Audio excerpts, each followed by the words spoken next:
నమస్తే victory media న్యూస్కు స్వాగతం. నేను దుర్గా ప్రసాద్. ముందుగా వార్తల్లోని ముఖ్యాంశాలు చూద్దాం. భవిష్యత్ తరాల కోసం మడ అడవులను రక్షించండి, అధికారులను ఆదేశించిన డిప్యూటీ సీఎం పవన్ కళ్యాణ్. గొర్రెల పంపిణీలో భారీ అక్రమాలు జరిగాయి, త్వరలోనే విచారణ చేపడతాం. అసెంబ్లీ సమావేశాల్లో తెలంగాణ సీఎం రేవంత్ రెడ్డి. ఫైనాన్స్ శ్వేతపత్రంపై జగన్ జీర్ణించుకోలేకపోతున్నారు. టీడీపీ పాలిట్ బ్యూరో సభ్యులు యనమల రామకృష్ణ. ప్రజా సమస్యల పరిష్కారమే లక్ష్యంగా అధికారులు పనిచేయాలి, జిల్లా పరిషత్ చైర్పర్సన్ సుభద్ర. ఇక న్యూస్ డీటెయిల్ చూస్తే, మడ అడవుల పరిరక్షణ కోసం వెంటనే ప్రత్యేక విభాగాన్ని ఏర్పాటు చేయాలని ఉప ముఖ్యమంత్రి పవన్ కళ్యాణ్ అధికారులను ఆదేశించారు. ఆసక్తి, అనుభవం ఉన్న అధికారులను ఎంపిక చేసి ప్రత్యేక అధికారులుగా నియమించాలని సూచించారు. మడ అడవులను విస్తీర్ణ పెంచే ప్రక్రియలో అవసరమైతే కార్పొరేట్ సంస్థల భాగస్వామ్యాన్ని తీసుకోవాలని, వారి నుంచి సిఎస్ఆర్ నిధులు సేకరించాలని పేర్కొన్నారు. అంతర్జాతీయ మడ అడవుల దినోత్సవాన్ని పురస్కరించుకొని మంగళగిరిలోని రాష్ట్ర అటవీ శాఖ ప్రధాన కార్యాలయంలో అధికారులతో ఆయన సమీక్ష నిర్వహించారు. కేంద్ర ప్రభుత్వం తీసుకొచ్చిన మిస్టరీ కార్యక్రమంలో భాగంగా రాబోయే 5 ఏళ్లలో 700 హెక్టార్లలో మడ అడవుల విస్తీర్ణాన్ని పెంచాలని పవన్ కళ్యాణ్ అధికారులను ఆదేశించారు.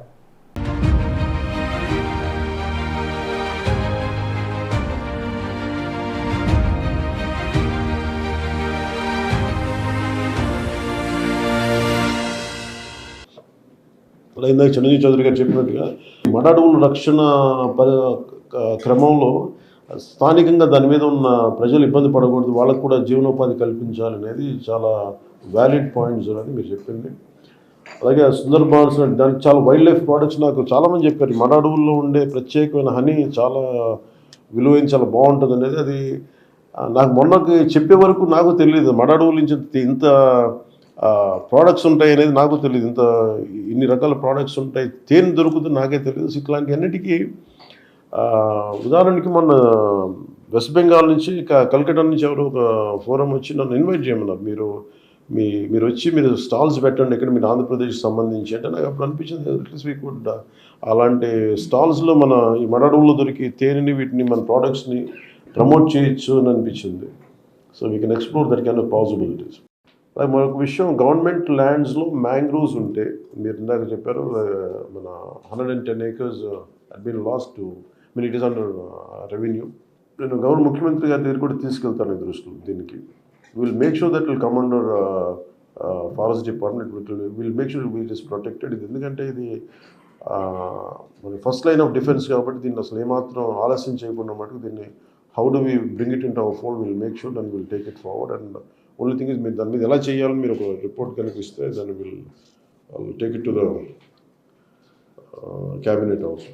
ఇలాంటి మ్యాంగ్రోవ్స్ ఉంటే ఆ ఏరియాస్ని కూడా అడవులుగా డిక్లేర్ చేసి ఫారెస్ట్ అంటే దాన్ని మ్యాంగ్రోవ్ సెల్కు హ్యాండ్ ఓవర్ చేసేది ఆ డైరెక్షన్లో కూడా మీరు ఎక్స్ప్లోర్ చేస్తారని నేను ఆశిస్తా ఉన్నాను. ప్రసార మాధ్యమాలను కూడా ముఖ్యంగా ఈ టీవీ ఛానల్స్ మాధ్యమాలను కూడా నేను ఈ సందర్భంగా నేను అప్పీల్ చేస్తూ ఉన్నాను.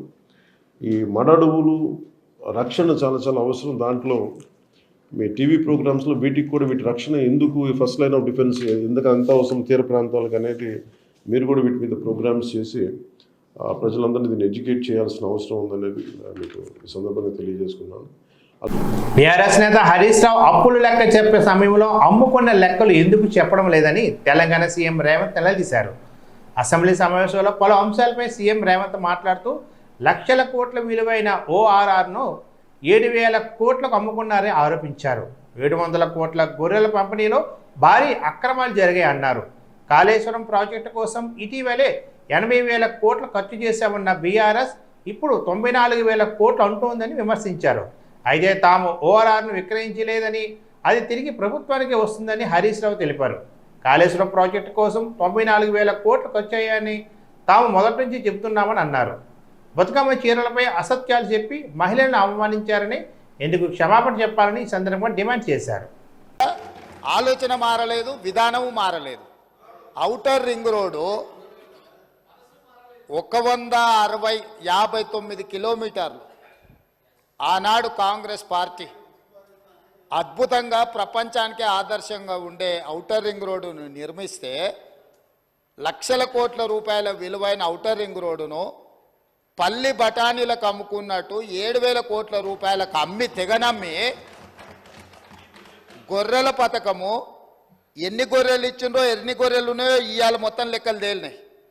గొర్రెల మీద ఏసీ బోళ్ళు ఊరికి అట్లా మీద ఇట్లా తడిమి చూస్తే ఆల్రెడీ 700 కోట్లు గొర్రెల పేరు మీద దిగమింగినరని చెప్పి ఈరోజు రిపోర్ట్స్ వచ్చినాయి. కేసీఆర్ కిట్టులో ఏం అవినీతి జరిగిందో వారు కోరుకుంటే విచారణకి ఇద్దాం, దాని మీద కూడా పోదాం. ఇదే కాకుండా గొప్ప పథకం అని చెప్పిన బతుకమ్మ చీరలలో జరిగిన అవినీతి మీద కూడా బతుకమ్మ చీరలు చేనేత కార్మికులకు పని కల్పిస్తున్నాం అని చెప్పి సూరత్ వెళ్ళి కిలోల కింద చీరలు తీసుకొచ్చి ఆడబిడ్డల్ని మభ్యపెడితే ఆడబిడ్డలే బయటకు వచ్చి తగులబెట్టిర్రు. అవి ఏడగడుతురు వ్యవసాయ పొలాలలో పిట్టలను బెదిరించడానికి బతుకమ్మ చీరలు కడుతున్నారు. ఆడబిడ్డలు ఎవరు కట్టుకోలే అధ్యక్ష. అంటే బతుకమ్మ ఒక సెంటిమెంట్ తెలంగాణ ఆడబిడ్డలకు, ఆ సెంటిమెంట్ను కూడా దోపిడీకే ఉపయోగించుకున్నారు. గొర్రెలు మా యాదవ్ సోదరులు అమాయకులు మంచోళ్ళు, నమ్మితే ప్రాణం ఇచ్చేటోళ్ళు. మా కుర్మ యాదవ్ సోదరులను అడ్డం పెట్టుకొని వందలాది కోట్ల రూపాయలు కొల్లగొట్టి మింగుతే ఇవాళ వాళ్ళ పంపకాలలో పంచాయతీలు వస్తే పోలీస్ స్టేషన్లో వాళ్ళే ఫిర్యాదు చేసుకుంటే ఆ కేసు ఏసీబీ విచారణకు తీసుకుంటే ఇవాళ ఇప్పటికే మీదనే 700 కోట్ల రూపాయలు వచ్చినాయన్నారు. ఇప్పుడు ఈడోళ్ళు వచ్చి కూర్చున్నారు. అదేవిధంగా మొన్నటి వరకు పదే మమ్మల్ని సవాల్ విసిరిండ్రు. ఏమని? అసలు కాళేశ్వరం మీద మేము పెట్టిందే 80,000 కోట్లు, కాళేశ్వరం ప్రాజెక్టే 80,000 కోట్లు అయితే 1,00,000 కోట్ల రూపాయల అవినీతి ఎట్లా జరిగింది? రాహుల్ గాంధీ గారు లీడర్ కాదు రీడరు అని ఇట్లాంటి మాటలు వీళ్ళే మాట్లాడారు. ఇప్పుడేమంటుండు? ఇప్పటి వరకు మేము 94,000 కోట్ల రూపాయలు కాళేశ్వరం ఖర్చు పెట్టినామంటున్నాడు. నిన్నటికి నిన్న పోయి చూసిర్రు ఎట్లా కూలిందో, ఇంకేమైనా మిగిలిందా లేదా అని. ఇవాళ ఇన్ని తప్పిదాలు చేసి ఉన్నాయని నమ్మి రంగారెడ్డి జిల్లాలో తమ రంగారెడ్డి జిల్లా నుంచి రిప్రజెంట్ చేస్తున్నారు అధ్యక్ష. మా మల్రెడ్డి రంగారెడ్డి గారు ఎప్పుడు మొత్తుకుంటుంటారు, అన్నీ మా భూములు అమ్ముకున్నారు, కనీసం మాకు రోడ్లు కూడా వేయలేదు, మా డ్రైనేజ్కి కనీసం మురికి కాలువలు కట్టుకోనికి కూడా నిధులు ఇవ్వలేదు, మా కాలేజీలు కూడా కట్టుకోవడానికి నిధులు ఇవ్వలేదని మా మల్రెడ్డి రంగారెడ్డి గారు అంటుంటారు. ఎన్ని వేల కోట్ల రూపాయల భూములు అమ్మినరో ఇవాళ లెక్క తీద్దాం అధ్యక్ష.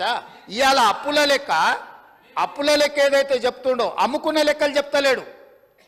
ఇవాళ మేము ఇది కట్టినాం, మేము అది కట్టినాం, ఈ కట్టడాలు చెప్తున్నాం. అమ్ముకున్న లెక్కలు కూడా తెలవాలి కదా అధ్యక్ష.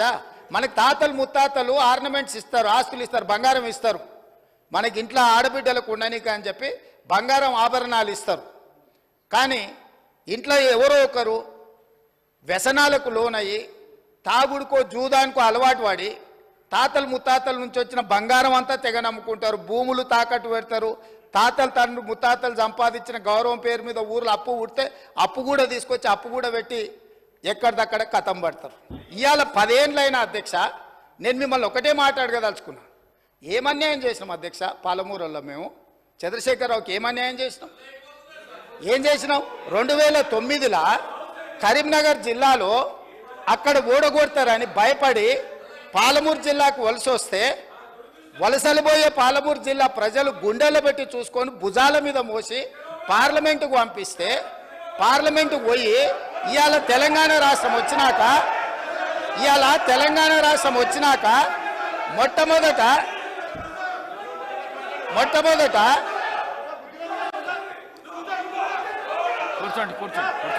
గత వైసీపీ ప్రభుత్వంలో చేసిన అప్పులపై టీడీపీ విడుదల చేసిన శ్వేతపత్రంపై మాజీ సీఎం జగన్ జీర్ణించుకోలేకపోతున్నారని టీడీపీ సీనియర్ నేత పాలిట్ బ్యూరో సభ్యులు యనమల రామకృష్ణుడు అన్నారు. శనివారం అమరావతిలోని పార్టీ కేంద్ర కార్యాలయంలో ఏర్పాటు చేసిన మీడియా సమావేశంలో ఆయన మాట్లాడుతూ వాస్తవాలను ప్రజలకు శ్వేతపత్రాల రూపంలో తెలియజేయడంతో ఎక్కడా వైసీపీ నాయకులు చేసిన ఘనకార్యం బట్టబయలైందన్నారు. ఇప్పటికైనా మాజీ సీఎం జగన్ వాస్తవాలను మాట్లాడాలని కోరారు. ముఖ్యమంత్రి గారు ప్రవేశపెట్టినటువంటి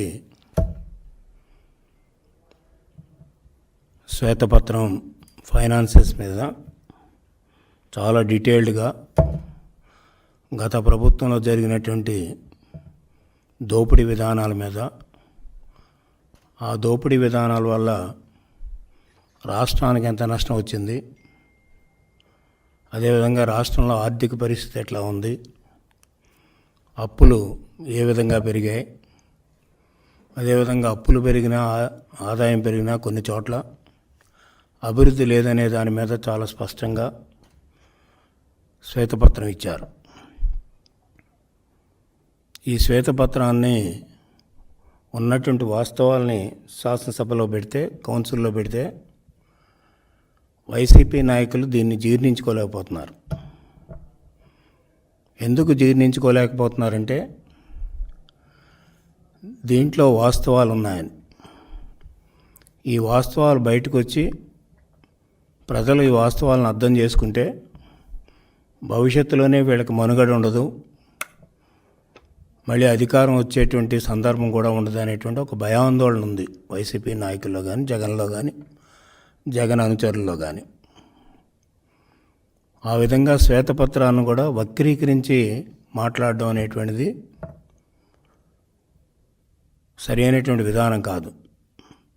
ఒకవేళ అట్లా మాట్లాడాలనుకున్నప్పుడు అసెంబ్లీకి వచ్చి ఉండవలసింది, కౌన్సిల్ కూడా వచ్చి ఉండవలసింది. కౌన్సిల్లో వాళ్ళు దాదాపు 40 మంది ఉన్నారు సభ్యులు. అదేవిధంగా అసెంబ్లీలో 11 మంది సభ్యులు ఉన్నారు, జగన్ కూడా ఉన్నారు.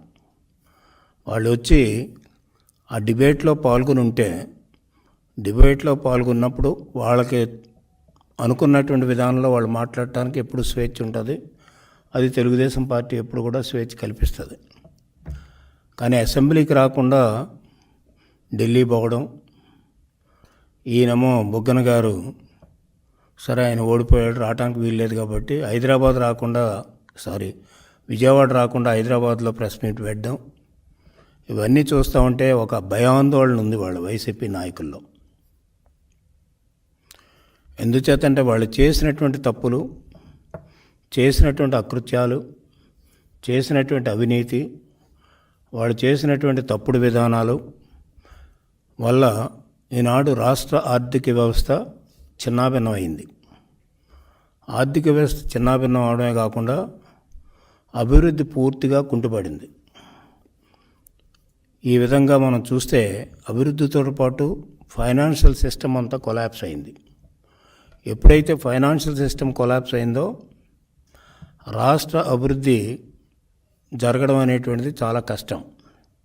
అందుచేత డీటెయిల్స్గా పోతే నిన్న శ్వేతపత్రంలో కూడా చెప్పారు, రాష్ట్రంలో అభివృద్ధి జరగకపోవటానికి కారణం వీళ్ళు చేసినటువంటి అకృత్యాలు, ముఖ్యంగా న్యాచురల్ రిసోర్సెస్ మీద దోపిడీ విధానం మొదలుపెట్టారు. నేను చాలాసార్లు చెప్పాను, రాష్ట్ర ఖజానాకి రావాల్సినటువంటి ఆదాయం అంతా కూడా ప్రజల నాయకుల యొక్క జేబుల్లోకి పోతుంది. ఇదంతా నాయకుల యొక్క జేబుల్లోకి పోవడం వల్ల రాష్ట్ర ఖజానా ఖాళీ అవుతుంది.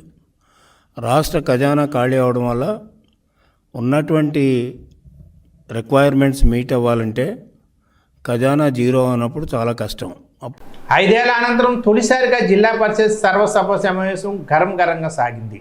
అజెండా అంశాల కంటే ఒకరిపై ఒకరు దుమ్మెత్తి పోసుకోవడంతో దుమారం రేగింది.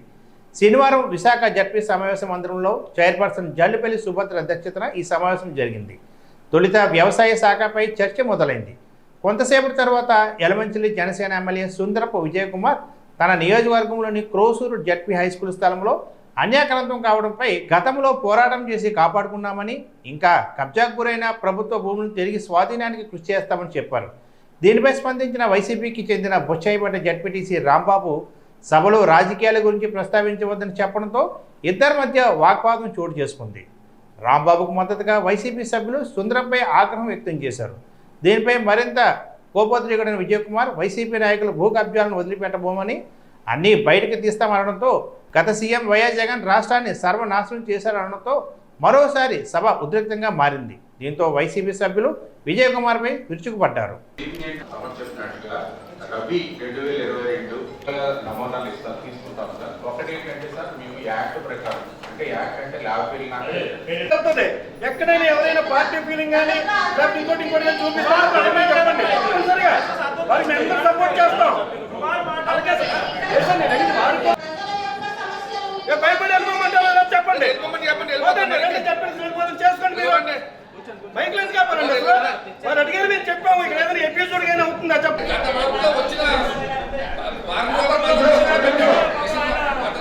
మీ మీద పేపర్లో వచ్చి కూడా మాట్లాడతాం, డెఫినెట్ గా మాట్లాడతాం.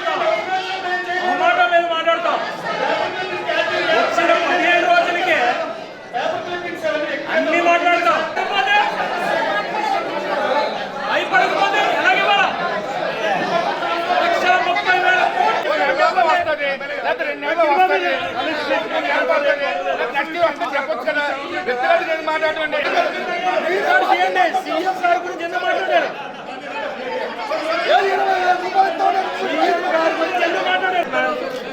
సూపర్ 6 గురించి మాట్లాడారు మేడం. ఆయన ముఖ్యమంత్రి గారి గురించి మాట్లాడుతున్నారు. సూపర్ 6 గురించి మాట్లాడుతున్నారు. ఏంటి అసలు అయిపోయింది చెప్పండి. సూపర్ 6 పూర్తి స్థాయిలో సమీక్ష జరగాలి. అప్పుడే ప్రజలు మిమ్మల్ని గెలిపించినందుకు వాళ్ళు ఆనందపడతారు.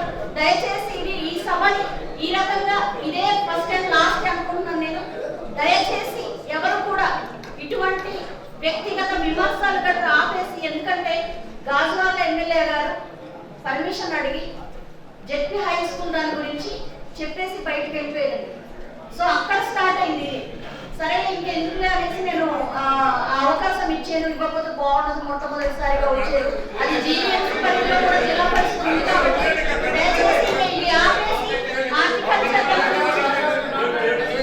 సిబ్బంది అవినీతికి పాల్పడితే ఉపేక్షించేది లేదని, నిజాయితీగా పనిచేసి ప్రజల మన్ననలు పొందితే రివార్డులు అందజేసి ప్రోత్సహిస్తామని విశాఖ నగర పోలీస్ కమిషనర్ శంకాప్రత బాగ్చి అన్నారు. శనివారం ఉదయం విశాఖ పోలీస్ కమిషనరేట్లో క్రైమ్ రివ్యూ సమావేశాన్ని సిపి నిర్వహించారు.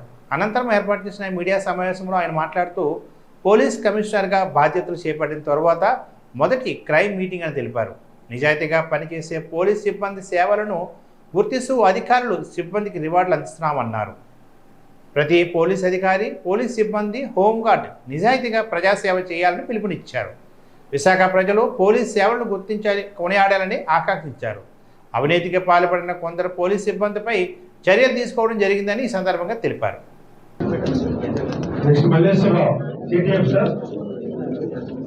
మీరు గోపాలపట్నం పోలీస్ స్టేషన్లో Visakhapatnam CTF team liquid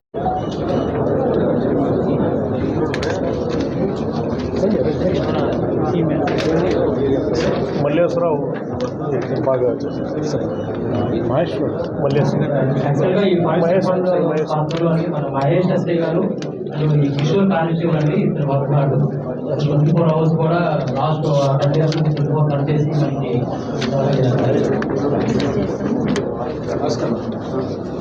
staff కూడా సపోర్ట్ చేశారు. నేను విశాఖ సిపిగా వచ్చిన తర్వాత ఇది నా first monthly crime review meeting. ఆ మీటింగ్లో ఫస్ట్ ప్రోగ్రామ్ వచ్చేసి రివార్డ్ మేళా. లాస్ట్ మంత్లో ఎవరెవరో మంచి పని చేశారండి. ముఖ్యంగా చిన్న స్థాయి అధికారులు వాళ్ళందరికీ సభాముఖంగా మంచి పనికి గుర్తింపుగా బహుమతులు ఇవ్వడం ఇప్పుడు జరిగింది. ఇలాగే పోలీస్ డిపార్ట్మెంట్లో ఎవరు పగలు రాత్రి కృషి చేసి శ్రమించి ప్రజా కోసం సిన్సియర్గా కమిటెడ్గా నిజాయితీతో పనిచేస్తారండి. వాళ్ళందరికీ ఇలాగే ప్రతి నెల మంత్లీ క్రైమ్ మీటింగ్ రోజు క్రైమ్ అందరూ చూస్తూ ఉండగా, అందరూ క్లాప్ కొడుతూ ఉండగా మేము బహుమతులు ఇస్తాం, వాళ్లకు గుర్తింపు ఇస్తాం. ఆ సర్వీస్ బుక్లో కూడా ఎంట్రీ చేస్తాం. అదే మాదిరిగా పోలీస్ డిపార్ట్మెంట్లో ఎవరైనా తప్పుడు పనులు చేస్తూ ఉంటే, అవినీతి పనులు చేస్తూ ఉంటే సహించేది లేదు. కఠిన చర్య, శిక్షణ, దండన ఉంటుంది. మా పబ్లిక్కి 1 జూలై నేను నా నంబర్ ఇచ్చాను. నాకు పబ్లిక్ కళ్ళు చెవులుగా ఎక్కడ ఎటువంటి తప్పుడు పనులు జరిగినా మాకు వీడియో, ఆడియో పంపిస్తున్నారు. అదే ఆధారంగా ఆల్రెడీ మేము ఇంతకుముందు ఒక హెడ్ కానిస్టేబుల్ని సస్పెండ్ చేశాము, నిన్న ఒక కానిస్టేబుల్ని సస్పెండ్ చేశాము. ఇంకా కంప్లైంట్స్ వస్తున్నాయి, అన్నీ ఎంక్వైరీ చేస్తున్నాం. 1 by 1 ఎవరెవరు తప్పుడు పనులు చేస్తున్నారు, అవినీతికి పాల్పడుతున్నారు, ప్రజా సేవ కాకుండా వేరే సొంత పనుల కోసం, సొంత స్వార్థం కోసం తప్పుడు పనులు చేస్తున్నారు. వాళ్ళు అందరూ జాగ్రత్త, కఠిన చర్య ఉంటుంది, శిక్షణ ఉంటుంది. వైజాగ్ సిటీ పోలీస్లో అటువంటి పనులు చేసేవాళ్ళు జాగ్రత్తగా ఉండాలి. ప్రజాసేవ తప్ప మీకు వేరే లక్ష్యం ఏమి ఉండకూడదు. మనం అందరం గుర్తుపెట్టుకోవాలి, అవినీతి వద్దు, ప్రజాసేవ ముద్దు. విశాఖలో ఉన్న ఛాలెంజెస్ ఏంటి సార్? ఇక్కడ విశాఖలో నేను వచ్చిన తర్వాత కొన్ని ప్రయారిటీస్ పెట్టుకున్నాం. నంబర్ 1 గాంజాయి and drugs, number 2 rowdyism, number 3 crime against women, number 4 cyber crimes, number 5 traffic problems. ఈ 5 ప్రయారిటీస్ మేము పెట్టుకున్నాము. సో గంజాయి గురించి ఆల్రెడీ మేము ఎఫెక్టివ్గా యాక్షన్ తీసుకోవడం మొదలు పెట్టాము. ప్రజా సహకారంతో ఇంకా రాబోయే కాలంలో ఇంకా మంచి ఫలితాలు మీకు కనిపిస్తుంది. పెద్ద ఎత్తున అవగాహన కార్యక్రమం కూడా చేపట్టబోతున్నాం. అదే మాదిరిగా సేమ్ అగేన్స్ట్ రౌడీస్, ప్రతి రౌడీ మీద ఉన్న యూఐ కేసులు ఇన్వెస్టిగేషన్ పూర్తి చేయడం, పీటీ కేసులో కన్విక్షన్ వచ్చేటట్టు చూడడం, వాళ్ళ మీద జిల్లా బహిష్కరణ లేకపోతే ప్రివెంటివ్ డిటెన్షన్ ప్రపోజల్ పెట్టడం జరుగుతున్నది. క్రైమ్ అగేన్స్ట్ విమెన్, ఇప్పుడు పీడోఫైల్స్ మీద కూడా డాసియర్ ఓపెన్ చేస్తున్నాం. మేము ఆల్రెడీ పబ్లిక్కి చెప్పాము, ఆల్ పోలీస్ స్టేషన్కి కూడా చెప్పాము. లిస్ట్ అవుట్ చేయడం, ఎవడు వన్ సైడెడ్గా ప్రేమిస్తున్నారు.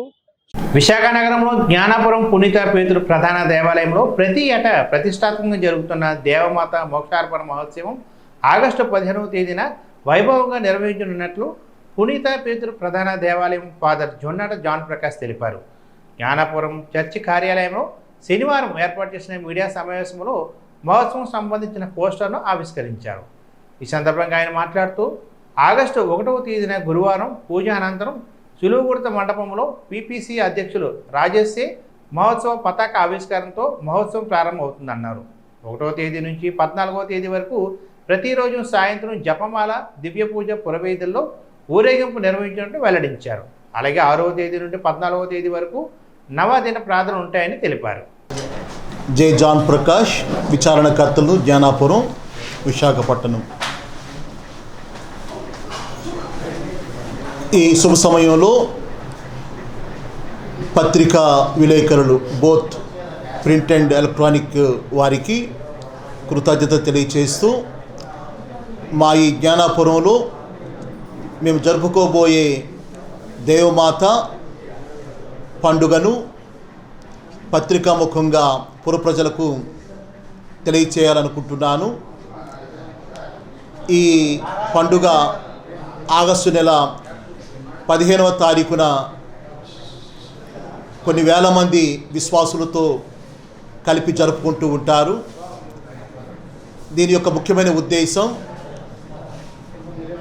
125 సంవత్సరాల క్రితం అనగా 1900 సంవత్సరంలో ఈ జ్ఞానాపురంలో అప్పుడు కలరా వ్యాధితో చాలామంది బారిన పడి మరణించేవారు.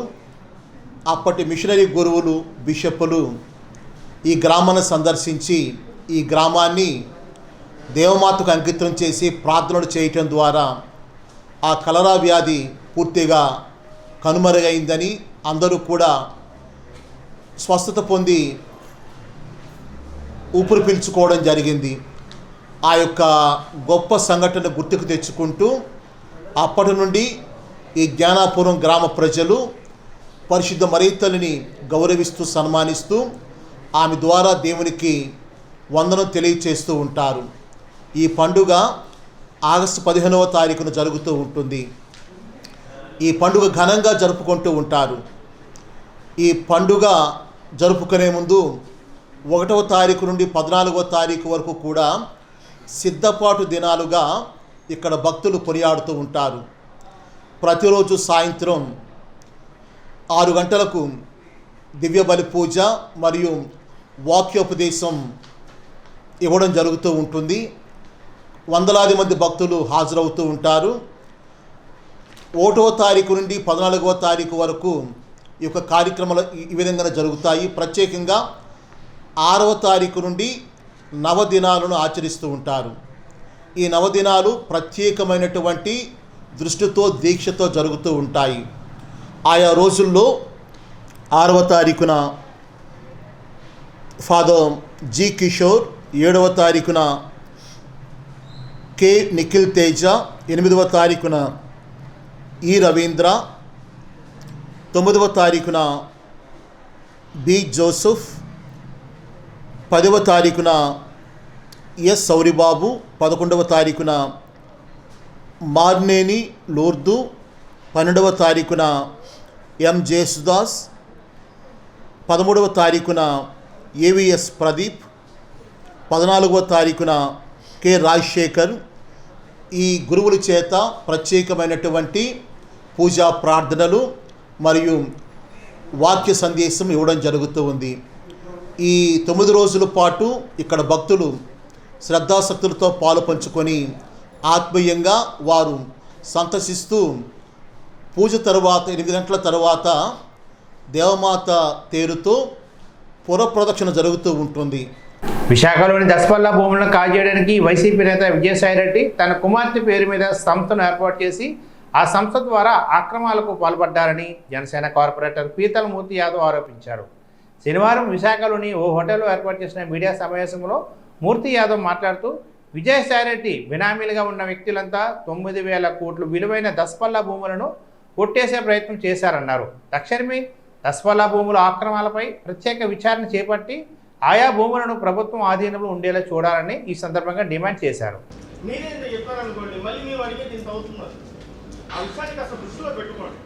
వాస్తవాలని మీకు ఇది పెద్ద భూములు ప్రభుత్వ భూములుగా పరిగణించి కొనసాగించాలని చెప్పి ఖచ్చితంగా మేము ఫిర్యాదు చేయబోతా ఉన్నాం. ప్లాన్లో 100 అడుగుల రోడ్ని రద్దు చేయాలని చెప్పి ఆ యొక్క నివాస యోగ్యులు ఎవరైతే ఉన్నారో వాళ్ళు మేము పూర్తి స్థాయిలో ఆధారాలు బయటపడతాయని చెప్తా ఉన్నాం. మేము దసపల్లా భూముల్ని 3,000 సిపి ప్రభుత్వంలో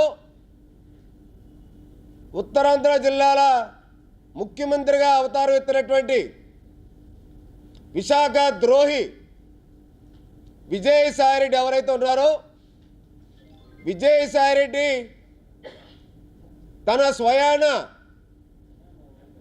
కుమార్తె వాళ్ళ అల్లుడు పేరు మీద సంస్థ పెట్టడం ఎల్ఎల్పి సంస్థ. ఆ ఎల్ఎల్పి సంస్థ ద్వారా దసపల్లా భూములు యాజమానుల్ని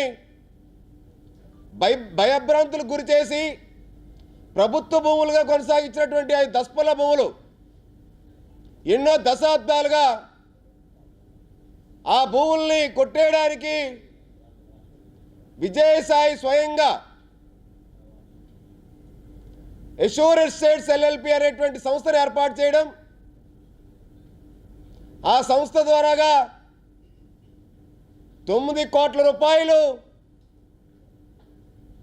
ఏదైతే వాళ్ళ sister concern Abhiyan realtors LLP ఉందో పెనక నేహారెడ్డి, పెనక రోహిత్ రెడ్డి వీళ్ళు ఎవరైతే ఉన్నారో వీళ్ళతో పాటు విజయసాయి బినామీగా ఉన్నటువంటి SR shopping mall Gopinath Reddy, అలాగే ల్యాండ్సమ్ కన్స్ట్రక్షన్స్ ఉమేష్ గారు కూడా ఆ రోజు దసపల్లా భూముల యొక్క ప్రభుత్వ భూముల్ని 22A ఉంటుండగానే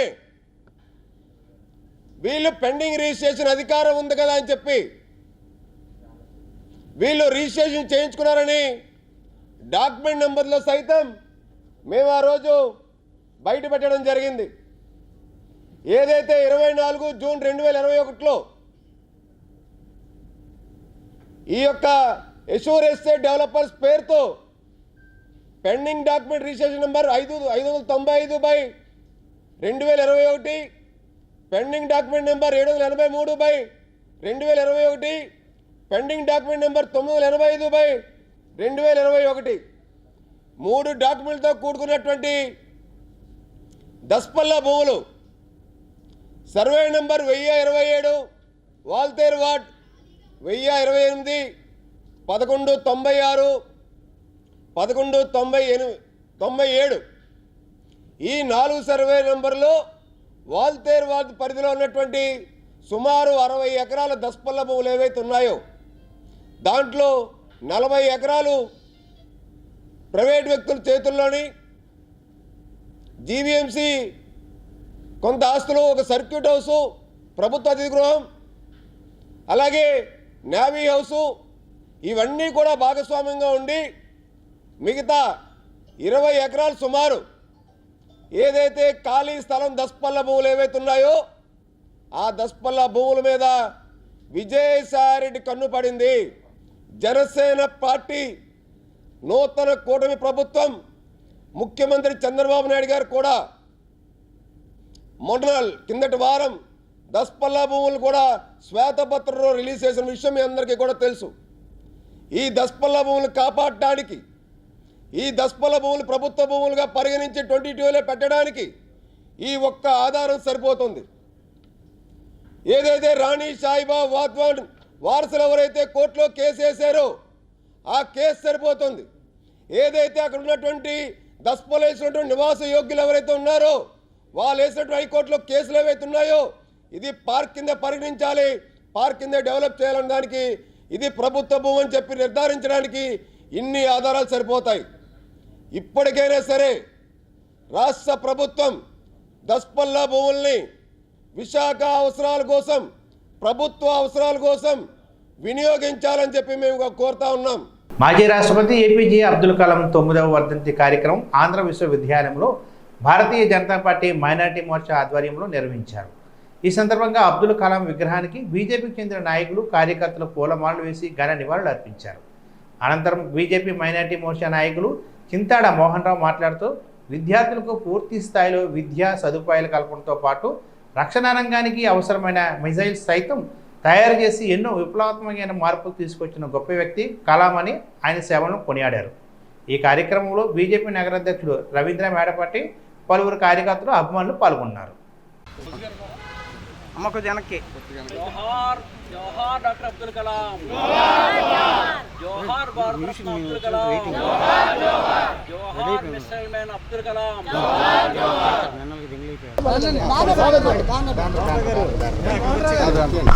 నాయకత్వం, అదేవిధంగా రాష్ట్ర నాయకత్వం కూడా మాకు ఇచ్చినటువంటి ఆదేశాల మేరకు మా ఇక్కడ జిల్లా అధ్యక్షులైనటువంటి రవీంద్ర మేడపాటి గారి ఆధ్వర్యంలో వారి సహకారంతోనే ఈ కార్యక్రమం ఈ ఆంధ్ర యూనివర్సిటీలో చేయడం జరిగిందనమాట. దీనికి కూడా ఏంటంటే ముందుగాను మనకి ఇక్కడ సహకరించినటువంటి మా జగదీష్ గారు, మిగతా వాళ్ళందరూ కూడా నేను కృతజ్ఞతలు తెలుపుతూ ఉన్నాను. ముఖ్యంగా ఏంటంటే భారతరత్న డాక్టర్ అబ్దుల్ కలాం గారి 9వ వర్ధంతి కార్యక్రమాన్ని ఈ విద్యాలయంలో మాకు చేయడం అన్నది ఎంతో సదవకాశంగా మేము భావిస్తున్నాం, ఎంతో అదృష్టంగా కూడా భావిస్తున్నాం. ఎందుకంటే ఆయనకి విద్యార్థులతోని, విద్యతోని ఒక విషయాన్ని వాళ్ళకి నేర్పించాలి, విద్యార్థులకు నేర్పించాలి, వాళ్ళని ఒక ఉన్నత పౌరులుగా తయారు చేయాలనేటువంటి అతనికి ఉన్నటువంటి ఒక గొప్ప ఆశయాన్ని ఆయన ఎన్నో విధాలుగా మనకు చూపించారు. మనకి కేవలం విద్య కోసమే కాకుండాను దేశానికి సేవ చేయడానికి కూడా ఆయన మన రక్షణ రంగానికి ఒక మిసైల్స్ని కూడా తయారు చేశారు. అందుకోసం ఆయన మిసైల్ మ్యాన్ అని కూడా అంటుంటారు. అయితే ఇటువంటి వ్యక్తి ఏదో ఒక గొప్ప కుటుంబం నుండి వచ్చారా ఏంటి అని చాలామంది అనుకోవచ్చు. ఓహో, ఈయన ఏదో పెద్ద కాన్వెంట్లో చదువుకున్నారేమో కనుకనే ఇంత గొప్పవాడాడు. ఈయన అలా కాదండి. ఈయన జీవిత చరిత్ర చూసినట్టయితే ఈయన తండ్రి వాళ్ళకి సొంత పడవ కూడా లేదు, ఒక అద్దె పడవ నడుపుతున్నటువంటి ఒక వ్యక్తి అనమాట. అటువంటి కుటుంబం నుండి వచ్చినటువంటి అబ్దుల్ కలాం గారు ఆయన చిన్నతనంలో కూడా ఏంటంటే సరిగ్గా స్కూల్ ఎలా చేశారు ఏంటంటే మనం తెలుసుకోవడానికి ఒక ఉదాహరణ ఏంటంటే ఆయన పేపర్లు కూడా ఇంటింటికి వేసి ఆయన జీవనాన్ని సాగించారు. అంటే పరిస్థితులు ఏవైనప్పటికీ కూడా, ఎలాగున్నప్పటికీ కూడా మనలో ఒక పట్టుదల ఉంది అనుకుంటే డెఫినెట్గా ఎంత ఉన్నత శిఖరాలకైనా మనం చేరొచ్చు అన్నదానికి ఇది ఒక ఉదాహరణ. అదేవిధంగా ఇప్పుడు ఆయన ఒక మిసైల్ మ్యాన్ అయ్యారు, తర్వాత రాకెట్ సైన్స్ మీద ఎన్నో అభివృద్ధి కార్యక్రమాలు చేశారు అనడానికి ఒక ఉదాహరణ, అంటే ఒక ప్రేరణ. ఆయన స్కూల్లో ఉండేటప్పుడు ఆయనకి ఏంటంటే ఏదో ఒక పైలట్. వార్తలు ముగించే ముందు హెడ్లైన్స్ మరొకసారి చూద్దాం. భవిష్యత్ తరాల కోసం మడ అడవులను రక్షించండి, అధికారులను ఆదేశించిన డిప్యూటీ సీఎం పవన్ కళ్యాణ్. గొర్రెల పంపిణీలో భారీ అక్రమాలు జరిగాయి, త్వరలోనే విచారణ చేపడతాం. అసెంబ్లీ సమావేశాల్లో తెలంగాణ సీఎం రేవంత్ రెడ్డి. ఫైనాన్స్ శ్వేతపత్రంపై జగన్ జీర్ణించుకోలేకపోతున్నారు, టీడీపీ పాలిట్ బ్యూరో సభ్యులు యనమల రామకృష్ణ. ప్రజా సమస్యల పరిష్కారమే లక్ష్యంగా అధికారులు పనిచేయాలి, జిల్లా పరిషత్ చైర్పర్సన్ సుభద్ర. ఈ వార్తలు ఇంతటితో సమాప్తం. తిరిగి మరొక బులెటిన్లో కలుసుకుందాం. అంతవరకు నమస్తే, స్టే ట్యూన్.